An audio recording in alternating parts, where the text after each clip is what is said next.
All right, so trickle down economics. Let's start there. So President Hoover, we mentioned yesterday, okay, obviously trying to find some sort of ways to try to benefit the economy through these hard times. And he thought for the longest time to just let the economy work its way out of this issue, work its way out of this problem. Okay, with government intervention causes more issues, more problems. And he was probably looking back to Woodrow Wilson's presidency during World War One and how the government was definitely involved in the economy, definitely involved in really the workings of life after World War One.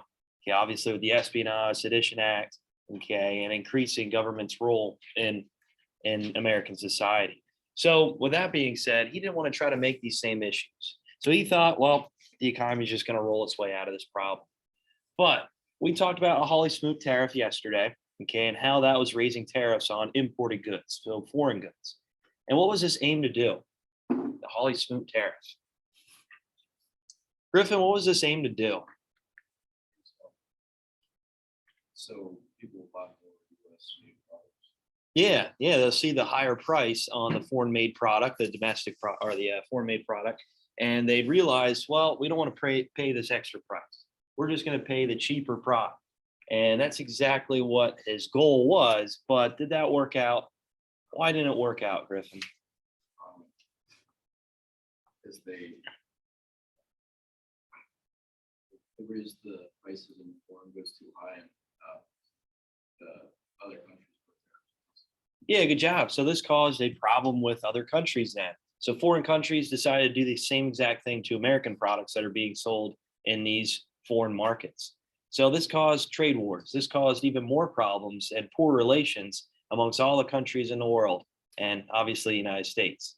Okay, we know after World War One, it was the United States' goal to try to rebuild Europe and try to benefit the rest of the world, as we're really the only industrial power left. But after this economic depression and after the Holly Smoot tariff, this caused even more problems. And we'll talk about how this might even be a cause to World War II. All right, good. So, and then eventually he'll have another plan, trickle down economics. What was that? Let's describe that for me. Go ahead, Cassidy.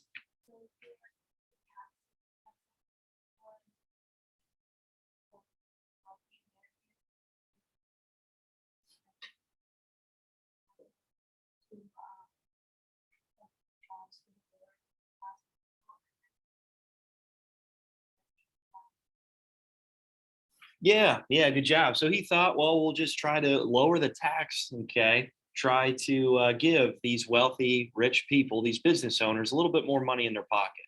And he thought if these wealthy, elite status people would have a little bit more money in their pocket, they'd try to inspire more innovation in the United States. They might try to keep their businesses open or apply a new business venture, okay? But did that happen? No. Okay, why would you already add to the already saturated economy where there's an oversupply of products and goods? Okay, that just won't help anything out. So these elite people, these wealthy people decided just to pocket the money, right? They didn't do anything to try to inspire economic growth. Okay, the goal was, well, if these people would try to start a new innovative measure or start new businesses, this would give the middle class, lower class workers jobs where they can make a wage and spend it out in the economy to boost it. But that didn't happen, right? That didn't happen. And this even created more problems and distrust with the government. And it just showed kind of that the government was in the pockets of these business owners, these elite status people, as they're giving them tax cuts and giving them more money in their pockets, while the middle class, lower class are living in shanty towns in these Hoovervilles, right? And can barely put food on the table. So even more compiling issues for Hoover. Geez, and it's not over yet. It's not over yet. So Hoovervilles, what are they? Hoovervilles. Gabe, what do you have for Hoovervilles? Those are the towns that the people made out of like wood and like signs and all that, like materials that they would find because they couldn't afford it. Yeah, good job. So these are shanty towns. These are villages made from really scrap pieces of wood, metal, old signs, cardboard, you name it. Okay, and these people had nothing left. They lost their jobs, meaning they are not making a wage. So they can't afford their apartments, their homes. And where were these Hoovervilles located? Where were they located? Gail, do you remember? Yeah, outside of urban areas, right? So Chicago, New York City, Philadelphia.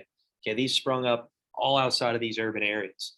And again, no running water, no electricity, no insulation. And you can imagine during these cold months how brutal it could really be for these people. So many people died of starvation, really lack of food, and because of the elements alone, living in these Hoovervilles. I know I talked about it yesterday, kind of funny, but really not. Hoover flags. What are they? What are they, Eddie? Pull your pocket out, right? Yeah, yeah. And then Hoover blanket, newspaper. Yeah. So again, kind of like funny to poke at President Hoover for, but at the same time, it's a political statement, right? As these people are walking down the streets with their pockets out and using these newspapers as blankets, obviously it's not going to help anything out. But this is shown as a smack in the face to Hoover and showing that President Hoover didn't really do anything to benefit the people in these hard times. All right, we'll talk today about the Hoover Dam and how this was somewhat a way of the government benefiting the people during these hard times, but still maybe not enough, right? But we'll talk about the Hoover Dam and how it was a man-made, really just amazing feat. All right, so here are your terms for today.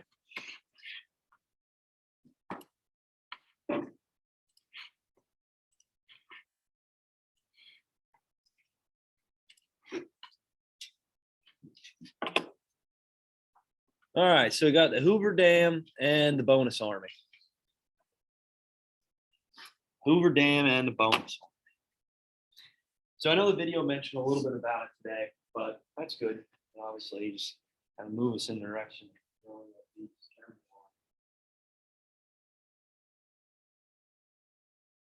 Right, Eddie?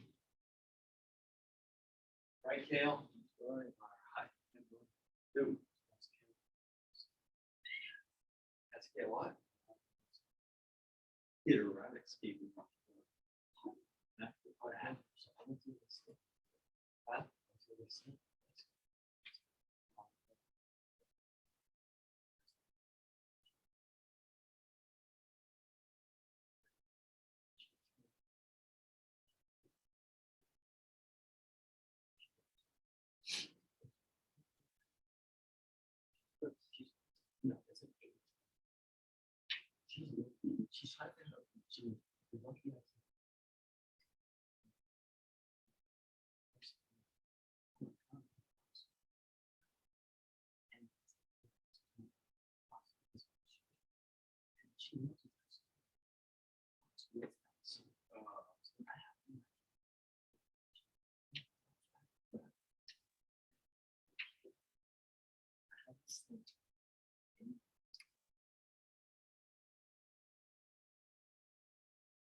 Yeah.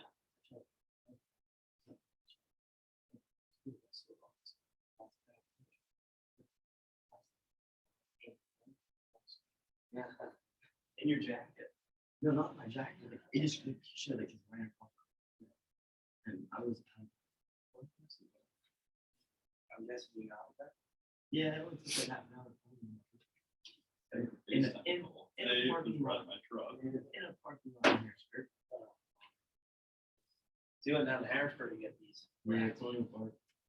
Gosh. Sounds like a wild time. Wild.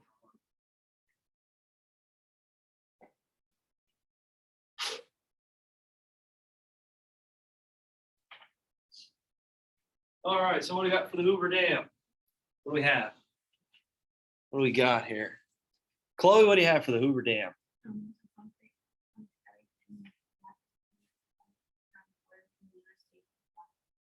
Okay, yep, good job. Good job. So Hoover Dam around the border of Nevada and Arizona.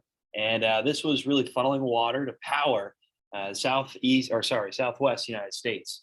And the Hoover Dam was a way of public works program, okay, where the government would try to pay these people, okay, give them a wage to help build a structure like the Hoover Dam to generate power to Southwest United States.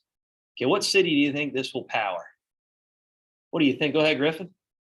Las Vegas. Yep, good job. I'm sure you guys know Las Vegas with the slot machines and gambling and betting and all this fancy nightlife. Okay. Also, the Hoover Dam will benefit agriculture. This will create a huge reservoir in Southwest United States where this will help with farming, okay, and help with agricultural growth in parts of California, Nevada, Arizona, you name it, and supply water, obviously. All right, what about the bonus army? What do you got for the bonus army? Cassie, what do you got for the bonus army?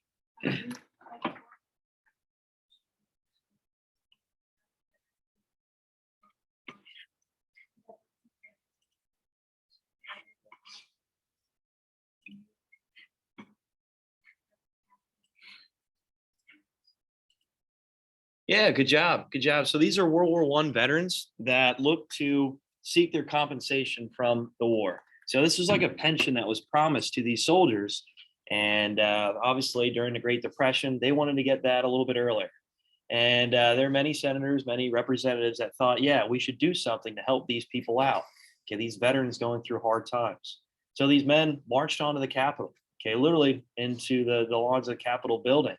And they're demanding their pay. Once Congress vetoed it, there was chaos, right? There's anarchy. Okay, there's many rebellions to the point where they needed to actually call the military to try to put down this bonus army, these veterans that are demanding their compensation, their pay. And they created a shanty town of Hooverville, actually kind of in Washington, D.C. And this was one of those events where Hoover's really not looked upon as a great president, because now he's not even allowing these men to get their compensation, their pay for their work, and obviously fighting in World War I. Okay, obviously Congress had to vote on it, which they declined. A lot of that had to do with the poor and hard times, the Great Depression. It's just a sad, sad event. Okay, and like I said, the military is actually placed on these veterans that fought in World War I. Some wild times. All right, so real quick, just want to talk about the Hoover Dam and the bonus army. So I just have pictures here for the slide. But the Hoover Dam, this was an idea that was proposed in really the late 1920s, before the Great Depression kicked off. And as the Depression was prolonging under Herbert Hoover, again, he thought that the economy would just work its way out of these problems, these issues. But eventually, government needed to take action. And this was no better plan, okay, than to offer the people some work, offer the people pay. And this was really the first statement, the first movement of government funded jobs. All right. So, yeah, we'll talk about FDR with this New Deal and how this is going to create new forms of infrastructure all across the United States. But this really started with President Hoover. Okay, these public works programs, these government agencies providing for the people to try to enhance the community, enhance society in the United States. So the Hoover Dam was an arch-built dam, okay? So the pressure of the water obviously behind it would push it into the supports. So this was a way to try to help make sure that it would never break down. And obviously at the time of the 1920s, it took a lot of concrete. It took a lot of means of production to build this and to drill out the canal and drill out the parts of the mountain. And over 100 people died in making the dam. And this was one of the drawbacks to obviously the creation of it.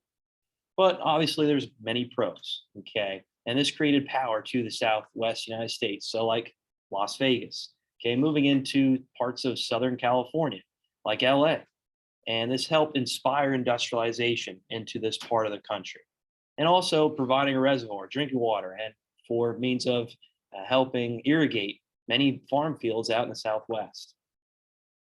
But a way they try to build it in a fast, efficient way, which it only took about 5 years to think about. That's pretty crazy.